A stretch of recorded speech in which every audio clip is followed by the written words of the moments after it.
এক ফোঁটা বীর্যের ভেতরে 20 কোটি শুক্রাণু যদি না থাকে, তাহলে ওই ফোঁটা শুক্রাণু থেকে মায়ের গর্ভে কোনো সন্তান জন্মলাভ করে না।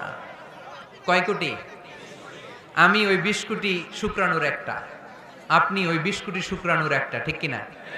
তার মানে মহা একটা যুদ্ধ হয়েছিল তখন ডিম্বাণুর ভেতরে আঘাত করার জন্য। সেই যুদ্ধে 19,99,99,999 শুক্রাণুকে পেছনে ফেলে ওই খেলায় চ্যাম্পিয়ন হয়েছিলাম আমি। চিল্লায় বলেন ঠিক কিনা? ওই দিন মায়ের পেটে যে আমার অস্তিত্বের জানান আমি দিয়েছিলাম, তখন আমার হাত ছিল নাকি? পা ছিল? দাদা ছিল? দাদি ছিল? টাকা ছিল? ব্যাংক ব্যালেন্স ছিল? কিছুই ছিল না। তখন আমি বিজয়ী হয়েছি। তখনও যখন আমি বিজয় লাভ করতে পেরেছি, এই দুনিয়ার বুকে এসেও আমাদের বিজয় কেউ ঠেকায় রাখতে পারবে না। চিল্লায় বলেন ঠিক কিনা? আমরা বিজয় করতে এসেছি, যাই করব আমরা ভালোভাবে করব, এটা ইসলামের শিক্ষা, ঠিক কিনা?